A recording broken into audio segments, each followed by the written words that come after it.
नमस्कार दोस्तों। आज मैं आपको बताने जा रहा हूँ कि सबसे बड़े मुस्लिम कंट्री अरब में इस्लाम धर्म के पहले क्या होता था। मिडिल ईस्ट में काबा की जगह कभी वहाँ 360 अलग-अलग धर्म की मूर्तियाँ थीं, जिनकी पूजा की जाती थी। बट ऐसा क्या हुआ होगा कि पूरा मिडिल ईस्ट मुस्लिम एरिया बन चुका है। साल 570 सीई इस्लाम के जन्म के करीब 40 साल पहले और मोहम्मद साहब के जन्म के वक़्त अरब में सिर्फ क्रिश्चियन और पारसी ही थे। लेकिन अरब के मेन एरिया में राज था छोटे-छोटे टुकड़ों में बँटे कबीलों का। इन कबीलों को कोई धर्म नहीं होता था। नियम था कि अगर पिता मर जाए तो सारी संपत्ति सिर्फ़ बेटे को ही मिलती थी, बीवियों को कुछ नहीं मिलता था। इन कबीलों का सरदार शेख कहलाता था और आज जो अरब के शेख लोग हैं, ये उन्हीं के वंशज हैं। इन कबीलों की प्रथा थी, वो अपनी बच्चियों को ज़िंदा दफ़न कर देते थे। हर कबीले के अपने अलग-अलग भगवान और मूर्तियाँ थीं, जिनकी वो पूजा करते थे। वहाँ उस समय कोई ज़्यादा डेवलप शहर नहीं होते थे। सिर्फ़ 2 ही शहर डेवलप थे, एक मक्का और दूसरा मदीना। उस वक़्त काबा की वैल्यू सबसे ज़्यादा थी, क्योंकि वहाँ पर काबा श्राइन मौजूद था और वहाँ पर पूरे 360 भगवान की मूर्तियाँ थी और जिनकी वो लोग पूजा करते थे।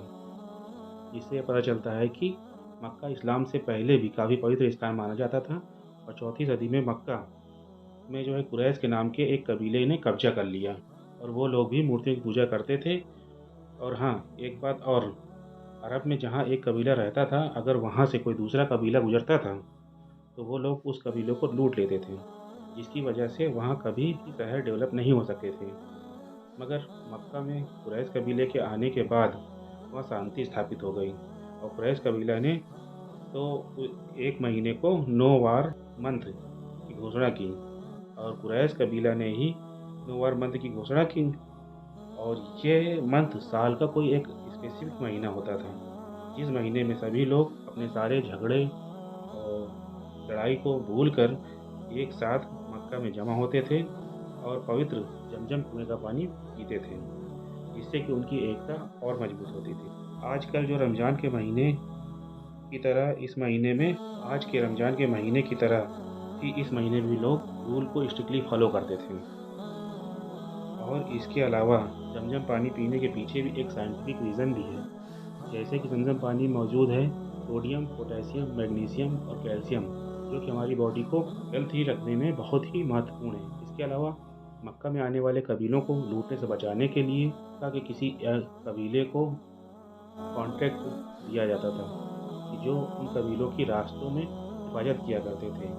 ये कॉन्ट्रैक्ट इतना इम्पोर्टेंट हुआ करता था कि एक साल सन 590 एडी में इसी कॉन्ट्रैक्ट को पाने के लिए एक जंग हुई। इस जंग में प्रॉफेट मोहम्मद ने भी 15 साल की उम्र में हिस्सा लिया, क्योंकि उनके चाचा अबू तालिब हाशिम कबीले के सरदार थे और वो भी कॉन्ट्रैक्ट लेना चाहते थे और उन्होंने ही प्रॉफेट मोहम्मद की परवरिश की थी। अल-फिजार के जंग के 10 साल बाद प्रॉफेट मोहम्मद ने एक विधवा खदीजा नाम की औरत से शादी कर ली और इस शादी के 20 साल बाद प्रॉफेट मोहम्मद को कुछ अजीब-सी आवाज़ें सुनाई देने लगीं और इन आवाज़ों से बचने के लिए ही मोहम्मद साहब गार हिरा नामक पहाड़ी में जाने लगे।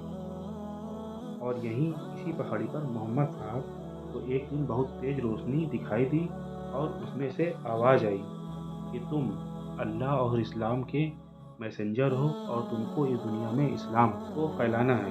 इसके बाद 3 साल तक मोहम्मद साहब अकेले इस्लाम के रूल फॉलो करते रहे और 3 साल बाद उनकी पत्नी पहली वो इंसान बनी जिसने मोहम्मद साहब को नबी माना और इस्लाम धर्म को कबूल किया। फिर उसके बाद उनके सभी सगे-संबंधी और दोस्तों ने भी इस्लाम कबूल कर लिया। इस तरह से इस्लाम की शुरुआत हुई। तो उम्मीद करता हूँ कि दोस्तों आप लोगों को ये वीडियो ज़रूर पसंद आया होगा। इसके आगे के पार्ट को देखने के लिए मेरे वीडियो को लाइक और सब्सक्राइब ज़रूर करिए और बेल आइकन को भी प्रेस करिए ताकि आपको मेरी नई वीडियो का नोटिफ़िकेशन मिल जाए और आप वीडियो देख सकें। शुक्रिया, धन्यवाद।